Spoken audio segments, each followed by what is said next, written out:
Insurance. Learn tips and information on how to prepare your home and car for winter weather.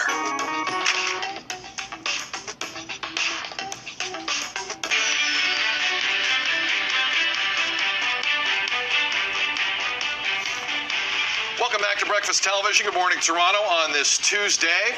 Tammy, Meredith, Sid here with you. Good to see you.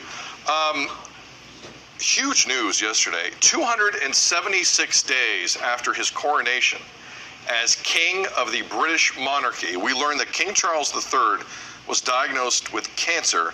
That word officially coming from Buckingham Palace, because unless they put it out, it's not news.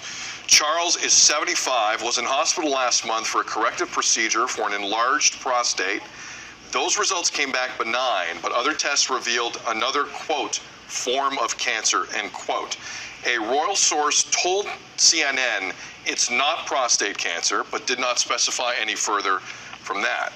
The most common cancers for men over 75 in the UK reportedly are prostate, bowel, and lung cancer. Tam, we see a lot of headlines coming through every day. There is still something about the royals. I can't speak for anyone else, just for me. It still hits very heavy because of what it means to so many nations still. I don't care what you think of the monarchy. It still is a massive, massive part of who we are as a society. What went through your head when you saw the headlines? Well, and one of the nations is us, right? Yep. Canada being part of the Commonwealth. And we have just seen, it's because it's not so long, not even a year after his coronation, number one, but after we have seen the death of Queen Elizabeth II, she reigned for 70 years, and we saw the shift right there. We've just witnessed massive history. Like, we thought, once in a lifetime. Some people have never seen that in their lifetime. We saw the change of the British monarch. And now when this news comes through, you start thinking he's positive about his treatment, and we wish him well, but you start going there, unfortunately, and thinking about what would happen next. What if he needs to step down just to take care of himself and be able to withstand that treatment? So there's a lot of questions, and us as a country, we're going to have to go through a lot of change once again if that is the case. We wish him well.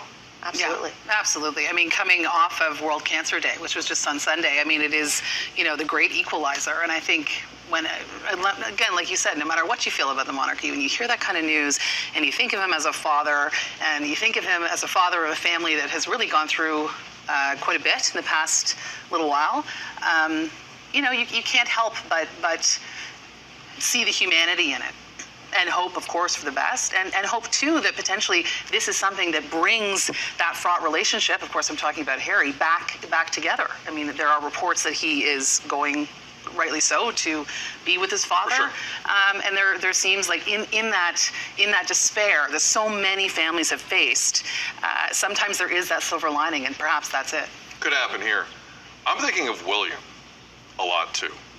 This dynamic, this family, you're not allowed to really have time to grieve much about anything or worry about anything, because his wife was just in hospital recently as well.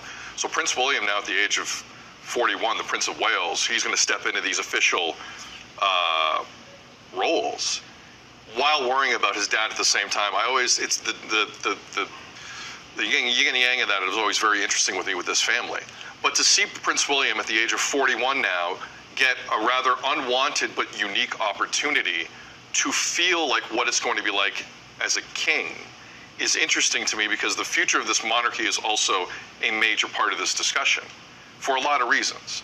And he's been popular, fairly popular, and we wonder what he'll be like as a king, because his time will come. But he's going to get a really interesting, odd look at this at a fairly young age, not as young as grandmother, but young. And it'll be interesting what he takes away from this as well, while worrying about his dad. Like, it's a bizarre situation in a lot of ways, but I think a lot of people who follow very, very closely, and Lisa LaFlemme will be joining you in studio coming up a little later on to talk about it.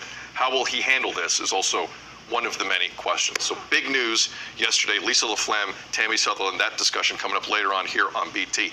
More news straight ahead. Also coming up, within the next 35 minutes. Piper Gillis, a two-time Canadian Olympic ice dancer and a three-time Canadian national champion. In addition to her impressive on-ice career, Piper is also a cancer survivor. She joins us live to share her incredible story. 7:27, you're watching BT.